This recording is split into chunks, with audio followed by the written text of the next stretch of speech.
So again, my name is Weldon. Today's Tuesday, March 26th at 5 p.m. Today we're going to be walking through some basics of home networking 101, how to set up and secure your Wi-Fi network. This presentation will provide you with both knowledge that you need to ensure that your Wi-Fi and home network is secure and safe from hackers.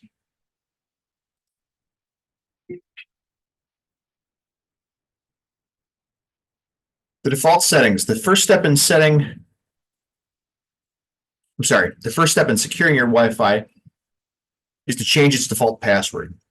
This includes the router login and password, as well as the network name and wireless password that you'll use to connect later. Changing these settings will make it much more difficult for a hacker or somebody who wishes to do your network harm. It gives them a little bit of a run for their money when they try to access your network.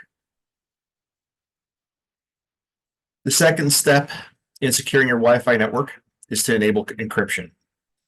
WPA2 is the most secure encryption and should be used over any other encryption method. WPS should be disabled, as this can easily be hacked. Hiding your network will also make it harder for hackers to find your network. You can disable the SSID broadcast and manually configure your devices to connect to your network. This will ensure that only authorized users are connected to your network, but it does make it harder for people to connect to your network later on. Does anybody have any questions to this point?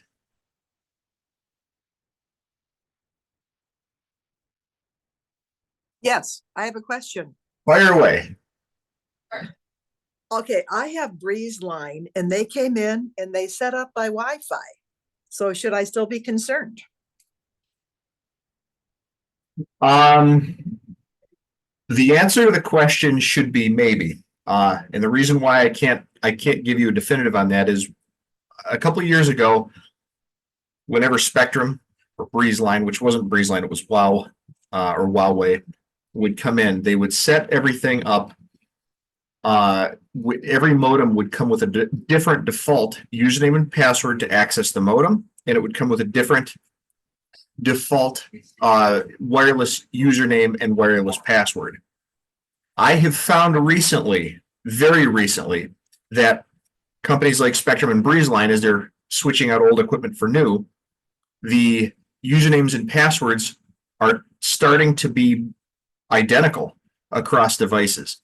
So if they have changed from the default, what's printed on the label, if they've changed that, you should be okay. If it's still what's on the label on the modem that Breeze Line provided with you, we should look into securing that a little bit further. Okay, I appreciate that and I understand what you just said, but I'm not even sure what my password is anymore because that was a couple of years ago. They kept changing things. So how do I find that out? Try to get a device like a phone, and not your phone, so a friend's phone or a neighbor's phone, and see if they can connect to your network using the password that's on your modem. If that password isn't working, it's been changed and you are probably more secure than where you're at. Thank you. You're welcome. The next step is keeping your firmware updated. This is important because it does help maintain security. Firmware updates often include security patches and bug fixes. Be sure to check for these updates regularly and install them as immediate when they come out. In conclusion, securing your Wi-Fi is critical for protecting your personal information and devices from hackers. By following some of the steps in our presentation, you can ensure that your Wi-Fi network is safe and secure. I want to thank you for attending the Home Wi-Fi and Networking 101 presentation. If you have any computer problems, please feel free to reach out. Our phone number is 800-793-5366 or 8887-WELDON. And we want to thank everybody for your time. And don't forget, we will be posting more of our class schedule on our website, weldonpc.com/class. You won't be able to register until sometime next week for the future classes. We don't have those set in Zoom yet. So as soon as we have those, they'll be available on the website. Thank you, everybody. Have a wonderful day. Hey, Weldon, Yep. we have a question.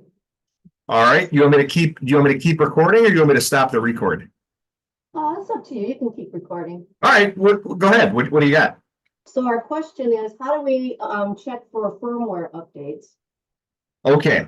That is going to be, I almost will tell you that it is a device by device.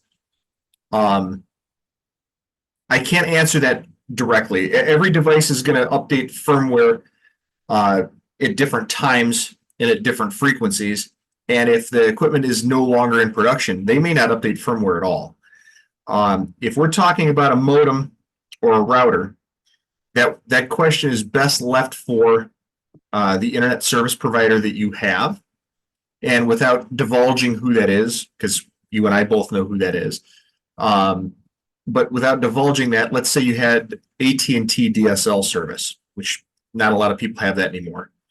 But if you were to have AT&T, you would obviously contact their internet help desk as if you had a support problem. You'd ask them if they have any updates for the modem that may be pushed. I can tell you in general, they do not do a quote unquote over the air update on a lot of these devices. What they generally do is they'll just replace the device.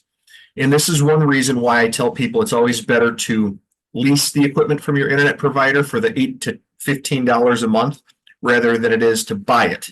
Because if you buy the equipment and 6 months later there's no firmware updates, in 2 years the equipment's probably going to be dead anyway. These modems and routers tend to last between 2 and 5 years anyway. So to lease the equipment, to just change it out every couple of years is probably just as good as doing the firmware updates. And that's only applicable in the Ohio area. I know in other areas they don't handle the disbursement of their equipment as they do here. It's different in every area. But I would tell you that if you have things like Fire Sticks or a Roku, Chromecast, computers attached to your network, obviously, any of those devices that have software updates, you should keep those updated as well. Okay, so when we move in May and get our new service, obviously it should be updated because we're going to get new equipment, right? That's correct. If you're staying with the same internet provider that you have now, I would highly, highly suggest that you request they give you new equipment and kind of urge them to say, hey, let's make sure it's new, because they will often give used equipment and bill it to you as new. Like, hey, yeah, we got you a new modem. Well, it's not a new modem. It's a new to you modem, but it's not a truly new modem. Okay. So it's another thing to keep, kind of keep in mind. So if even though they break the plastic seal on the modem or the devices in front of you, my suggestion to you would always be, when they crack that thing open, look and see if there's dust in the little vents in the back, because there are cooling vents on these devices, and look for the scuffs. I mean, if the stuff gets bumped around in shipping, yeah, okay, that's one thing, but look for the scuff and see if if the device you're getting is actually lightly used, or has this thing been sitting in somebody's house for 7 years? And there's really no way to tell until it's plugged in and actually looked at. Okay. So with that, I appreciate everybody coming in tonight. Have a wonderful day, and we'll see you not next week, Tuesday, but we will be here the following week. All right, thanks. Weldon. Thanks, Weldon. You're Have a great. good day, everybody. We love you. Thank you. Love you guys too.